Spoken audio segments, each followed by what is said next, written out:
si l'on veut parler de relance culturelle, il faut resituer et recadrer la culture dans les conditions actuelles du pays, qui sont un peu particulières. Tout le monde le sait, on sort d'une crise Covid, mais on sort également d'une situation économique désastreuse. Et on n'ignore pas que la culture est liée à l'économie dans tous les cas. Bien. Il faudrait, à mon sens, commencer par des états généraux de la culture, secteur par secteur. Et que ces états généraux ne soient pas une opération bureaucratique, comme ça a été souvent le cas, malheureusement, dans notre pays, mais que ce soit une grande opération à laquelle doivent être associés tous les opérateurs de tous les secteurs de la culture. Ces états généraux devront faire un bilan de tout ce qui a été fait en Tunisie sur le plan culturel depuis l'indépendance jusqu'à la Révolution et essayer, à partir de ces données, de tracer un programme futur pour les changements essentiels qui vont s'opérer plus tard. Donc ça, c'est le premier point qui me semble le plus important. Ce qui est nécessaire également, c'est d'opérer quand même certaines transformations qui ne sont pas directement liées au secteur culturel, mais qui sont par exemple liées au secteur éducatif. On ne peut pas envisager une, on va dire, amélioration de la situation culturelle dans le pays ou une relance de la culture dans le pays sans revenir au lieu où on forme le plus les citoyens, c'est-à-dire l'école. Et à mon sens, il faut donner une nouvelle impulsion à ce qu'on appelle traditionnellement la culture artistique, que ce soit au primaire, au secondaire et à l'université. Je pense que c'est essentiel pour former des citoyens qui s'intéressent réellement à cette culture. Et en fin de compte, ce qui reste dans l'histoire d'un pays, c'est un peu ces traces culturelles, que ce soit les livres, les films ou d'autres œuvres artistiques, hein, les peintures, les sculptures, etc. Hein. Le reste disparaît. Hein. L'économie, on n'en parle plus à un certain moment. Mais ce qui reste, ce sont réellement les traces culturelles du pays. Il faudrait également, à mon sens, essayer de renforcer le rôle du ministère de la Culture. Alors, évidemment, je ne veux pas qu'il y ait d'ambiguïté à ce propos. Quand je parle du ministère de la Culture, je ne parle pas de la bureaucratie. Je parle d'un ministère qui donne de l'impulsion à la culture dans le pays et qui finance en grande partie la culture. Nous sommes arrivés heureusement à une situation dans laquelle la liberté d'expression est quasi garantie en Tunisie. Il nous reste maintenant à donner peut-être plus de moyens aux opérateurs culturels pour qu'ils puissent travailler. Alors, à ce propos, j'ai constaté, évidemment, si l'on fait le bilan un tout petit peu de l'action du ministère de la Culture, on peut se rendre compte que depuis l'indépendance, on a essayé de créer une culture citoyenne et riche en créant un super, je dirais pas un super ministère de la Culture, mais je dirais en donnant le ministère de la Culture à des super ministres. On en a eu quelques-uns, heureusement d'ailleurs dans notre pays, qui ont donné vraiment quelque chose d'extrêmement intéressant à la culture dans ce pays et qui ont énormément fait avancer le cinéma, l'édition, le théâtre, etc. Il faudrait peut-être revenir à disons, une réévaluation du budget de ce ministère afin qu'il puisse aider ces secteurs qui, pour la plupart, connaissent des problèmes financiers énormes, surtout avec la crise du Covid. Mais j'ajouterai autre chose qui me semble très intéressant, c'est qu'il ne faut pas oublier que la culture n'est pas faite uniquement par le ministère ou aidée uniquement par le ministère. Il y a également d'autres opérateurs importants actuellement qui sont par exemple des opérateurs privés de la culture. Il y a également des gens qui aident financièrement la culture sans être pour autant attachés à un parti ou à un gouvernement, d'accord? Donc des mécènes, on va les appeler. Ceux-là aussi ont leur mot à dire. Et il y a bien entendu les professionnels de la culture qui sont très nombreux et qui souffrent beaucoup en ce moment, d'accord?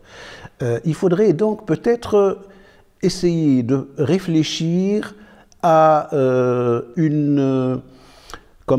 à une sorte de partenariat Un tout petit peu comme dans le domaine économique, le partenariat public-privé, dans lequel l'État contribuerait au financement de la culture avec l'aide d'opérateurs privés. Ça me semble très important comme idée. Oui, effectivement. Alors, moi, ce qui me semble prioritaire, c'est de transformer complètement le paysage culturel du pays à partir d'un travail qui doit être fait systématiquement sur l'éducation. Que cette éducation soit attachée traditionnellement à l'enseignement par la réintroduction et le renforcement de l'éducation artistique dans les écoles, les universités et les lycées, les collèges, etc. Bien. Ou que cela soit rattaché à l'environnement général. Je parle par exemple des médias, qui doivent jouer un rôle important dans la diffusion de la culture et dans la transformation culturelle du pays. Ce qu'on remarque actuellement, c'est qu'il y a très peu de médias, particulièrement les médias les plus suivis, qui consacrent ne serait-ce qu'une petite partie de leur programme à la culture. Je ne vois guère d'émissions consacrées aux livres, par exemple. Il y a très peu d'émissions sur le cinéma, surtout sur les chaînes les plus regardées. Hein. J'ajouterai que les journaux peuvent jouer un rôle intéressant, les journaux qui souffrent en ce moment de la crise financière. Je ne parle pas uniquement des journaux papier, bien entendu, je parle également des journaux électroniques. Et puis, à propos d'Internet, il y a toute une culture qui émerge depuis la Révolution, qui est liée au numérique et qui semble toucher une petite frange de la population qui est tout à fait marginalisée. On n'en parle pas, par exemple, dans les grandes réunions officielles. Il y a plein de jeunes qui sont en train de travailler, par exemple dans le domaine du numérique, en créant par exemple, en faisant de la création dans le domaine de la musique, du domaine du graphisme, dans le domaine de la danse également, etc. Et ces jeunes-là ne sont pas du tout connectés à tout le monde traditionnel, je dirais, de la culture. Si bien qu'on a l'impression qu'il y a deux types de culture en Tunisie, une culture assez traditionnaliste, qui n'arrive pas à s'en sortir dans la mesure où elle tient énormément à ses privilèges, entre guillemets. Je me réfère ici à, par exemple, aux différentes aides octroyées par le ministère de la Culture à différents secteurs comme le cinéma, le théâtre, etc. Et une culture donc jeune, dynamique, très dynamique, en train d'évoluer de façon extraordinaire, mais qui malheureusement n'est pas très connue, qui gagnerait à l'être.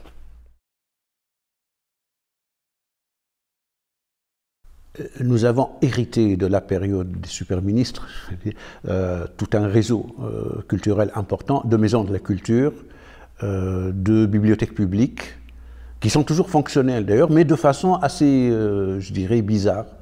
Il y a eu à un certain moment toute une polémique après la Révolution à propos de cette fermeture des maisons de la culture le week-end, ce qui est une absurdité totale. Hein. C'est vraiment quelque chose de sidéral. Bien. Ces maisons de la culture ne possèdent pas de budget suffisamment conséquent pour fonctionner. Et il faudrait rappeler peut-être, et ne jamais cesser de le rappeler, que la culture n'est pas faite pour gagner de l'argent, pour rapporter de l'argent. Elle peut le faire dans certains secteurs, mais c'est une sorte de service public, je dirais, et donc tout citoyen doit être, il doit y avoir une forme de garantie pour tout citoyen d'accéder à la culture, sans pour cela qu'il paye. Et autrefois, ces maisons de la culture jouaient un rôle très important. L'accès à ces maisons de la culture était pratiquement gratuit. On pouvait regarder des films pour des sommes modiques, par exemple. Actuellement, je pense que ces maisons de la culture ne jouent pas leur rôle. Pour revenir aux bibliothèques, j'ai été l'autre jour dans une bibliothèque publique. J'aime beaucoup les bibliothèques publiques, vu que j'ai un tout petit peu été éduqué dans ces bibliothèques, entre autres, hein, dans les cinémas de quartier, etc. Et j'ai demandé à m'abonner les choses qu'on demande. C'est par exemple des enveloppes timbrées. C'est absurde. On est resté dans les années 50. C'est pas possible. Des enveloppes timbrées en 2020. Et donc, voilà la situation. Donc on décourage les gens, effectivement, à aller dans ces bibliothèques pour travailler. Pourtant, elles sont très nombreuses et elles jouent, à mon sens, un rôle très important, même si elles ont été détournées d'une certaine façon de leur vocation première. Généralement, les bibliothèques publiques que je fréquente servent de salle de révision pour les élèves du secondaire ou du collège. Et ce n'est pas leur première vocation. C'est une bonne chose, bien entendu, que ces élèves trouvent un endroit où se réunir pour travailler ou même pour discuter. Hein. Mais ce n'est pas la vocation première de la bibliothèque. Une bibliothèque est faite pour la lecture. Voilà.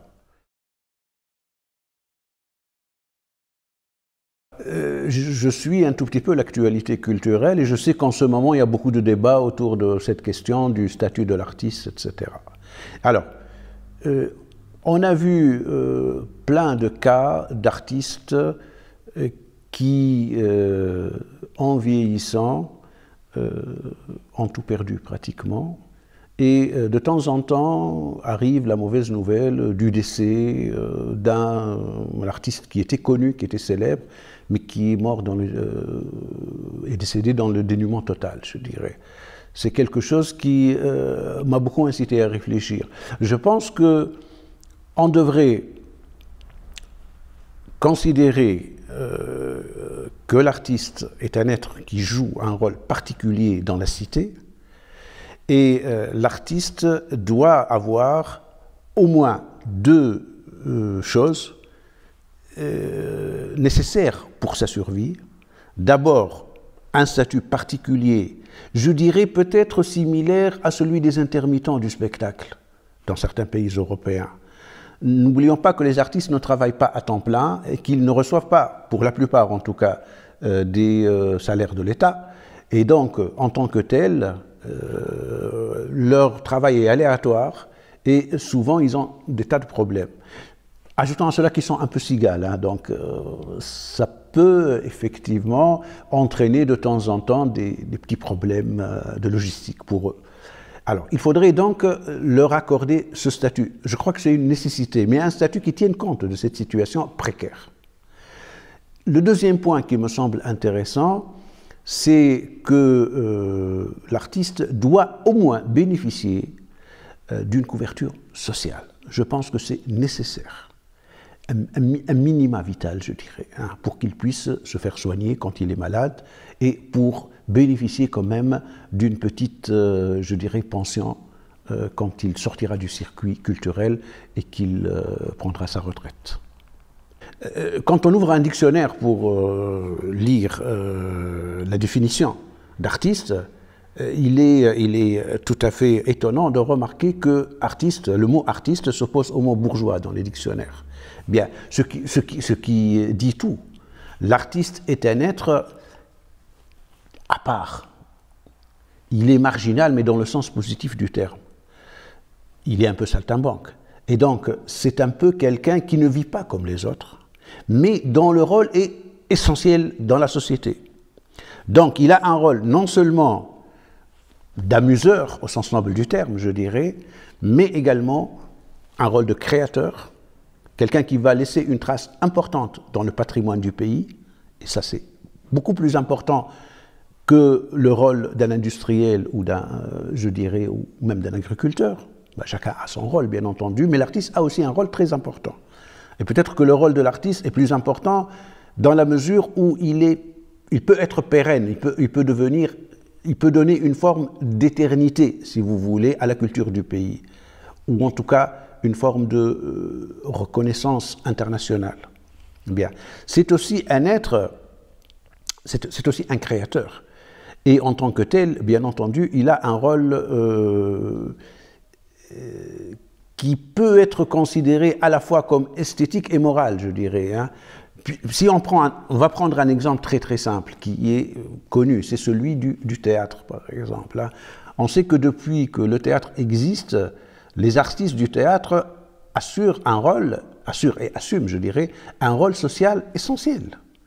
Le théâtre est fait pour améliorer les mœurs, comme disait Molière, ou même Shakespeare, mais également le théâtre sert, je dirais, d'exutoire au peuple lorsqu'il va regarder un spectacle, évidemment, il va vivre une forme de catharsis collective qui va lui permettre également de redevenir citoyen exemplaire, c'est-à-dire un citoyen sage. Je n'ai pris que cet exemple du théâtre, mais le même exemple peut être transféré au cinéma, par exemple. Hein. Le cinéma qui actuellement, le cinéma tunisien, qui est très regardé par le public tunisien, assure un rôle citoyen très important. Rappelez-vous tous ces films qui parlent de problèmes sociaux essentiels dans ce pays et qui ont un succès énorme. Ce n'est pas par hasard. Et là, à partir de là, on se rend compte, bien entendu, que le rôle de l'artiste est un rôle citoyen avant toute chose. Oui, alors je vais partir d'un exemple très simple. Hein. Je suis originaire de Douze. Et à Douze, on vénère la poésie. Poésie sous toutes ses formes, je dirais. Hein. Mais particulièrement la poésie populaire. Alors chaque fois que j'ai été à Douze, dans une manifestation culturelle, qu'elle soit théâtrale ou autre, il y avait un public, mais bon, disons, limité. Mais chaque fois qu'il y avait une manifestation dans laquelle les poètes disaient leurs poèmes, il y avait un monde fou. C'est vous dire l'importance de l'ancrage de la culture populaire. Pas uniquement à Douze, dans le sud tunisien, mais partout en Tunisie. La culture populaire est certainement une dimension de la culture que certains opposent à la culture élitiste, mais je pense qu'ils sont dans l'erreur. La culture, c'est un tout. Elle touche toutes les franges de la société, à commencer par les gens dits cultivés, d'accord, et jusqu'à arriver aux gens qui n'ont pas fait d'études, etc. Bien, et même les analphabètes, d'accord. Donc la culture est destinée au peuple dans sa totalité. C'est pour ça que j'ai parlé tout à l'heure de sa dimension citoyenne. Et non seulement elle apporte une forme de, je dirais, de délassement dans certaines de ces manifestations ou de spectacles dans d'autres formes, mais elle forge une sorte d'unité de la nation. Je pense qu'elle contribue à la forger cette unité de la nation autour d'un certain nombre de valeurs qui sont des valeurs citoyennes. Si l'on remonte un tout petit peu à l'histoire, bien entendu, on se rend compte de cela dans les grandes épopées populaires, comme le Jezeli Lelia par exemple, ou plus près de nous, ce que la radio de service public a transmis comme, je dirais, socle culturel aux Tunisiens. Tout cela reste. La presse également l'a fait dans les années 30 et plus tard. La presse d'opposition l'a fait à un certain moment dans notre pays également, etc., etc. Donc les exemples sont extrêmement nombreux et il me semble que c'est ce socle-là qui nous aide à nous reconnaître en tant que citoyens tunisiens, c'est essentiel. Dernièrement, il y a eu une polémique autour de quelques jeunes qui ont été invités par le ministre. Je pense qu'il faut commencer par ça, c'est-à-dire aller vers les jeunes, les consulter, ne pas les ignorer. Aller peut-être avoir la curiosité de regarder un tout petit peu sur Internet tous ces forums où ils s'expriment, toutes ces chaînes YouTube dans lesquelles ils s'expriment. Il est important que les citoyens, quel que soit leur niveau social, quelle que soit leur culture et quel que soit leur âge, accèdent au numérique de façon très très sérieuse et qu'ils apprennent à naviguer un tout petit peu sur Internet pour voir ce qui se passe dans le pays. Bon, il faudrait une dose de curiosité pour ça, mais cette curiosité, on peut lui donner une forme d'impulsion qui viendrait d'en haut, à mon sens. Quand je parle évidemment, je parle de la hiérarchie politique dans le pays, donc les premiers concernés seront les responsables des ministères de la culture, de la jeunesse, etc., de la femme peut-être, etc., mais également des hommes de culture en Tunisie. Moi, ça me fait mal au cœur de constater qu'il y a des scissions profondes entre les hommes de la culture en Tunisie, entre des gens de l'ancienne école et des jeunes. Il y a une forme de peut-être d'animosité parfois dans des gens appartenant au même domaine pourtant, hein, des rivalités qui se comprennent mais qui ne justifient pas tout. On sent très bien que les jeunes sont tout à fait en dehors de ces conflits, qui sont souvent des conflits d'intérêts d'ailleurs. Il faut aller vers ces jeunes, il faut les aider à s'exprimer, peut-être aussi, je ne voudrais pas faire du paternalisme bien entendu, il faudrait peut-être aussi ouvrir la voie à ces jeunes pour qu'ils s'expriment, c'est-à-dire ne pas les marginaliser davantage, d'accord? Et je crois que le premier pas doit être fait par les intellectuels eux-mêmes, qui doivent aller vers eux et discuter avec eux. Même si ça va créer des clashs au départ, parce que ça sera aussi un conflit de génération. Mais je pense que certains intellectuels, entre autres nous, des adultes si vous voulez, nous devrions aller vers eux et favoriser leur action. En tout cas, les faire connaître. Et je peux assurer tous les Tunisiens que parmi ces jeunes, il y a des gens merveilleux. Hein, au niveau de la créativité, ils sont extraordinairement riches. Alors, mon problème personnel, en tant que Issam Marzouki, c'est que j'ai souvent beaucoup de projets, mais bon, très peu aboutissent. Bon, je suis comme ça, j'ai toujours été comme ça. En ce moment, j'ai un travail plus ou moins officiel, entre guillemets, puisque je travaille sur le grand forum des JCC, qui se prépare donc pour très bientôt. Et ça me fait vraiment plaisir de travailler dans ce cadre, parce que j'ai toujours aimé le cinéma et j'ai toujours essayé, à ma manière et à partir de ma position, extérieure au cinéma, bien entendu, au domaine, d'apporter une petite contribution. L'occasion m'a été donnée et je vais essayer de le faire. Par ailleurs, je suis en train d'écrire, particulièrement un ouvrage sur... enfin, c'est un roman plus ou moins autobiographique, dans lequel je parle un tout petit peu de mon enfance et de ma découverte de l'art, du cirque, du cinéma, de la chanson. Et donc, on reste dans le domaine de la culture, quoi.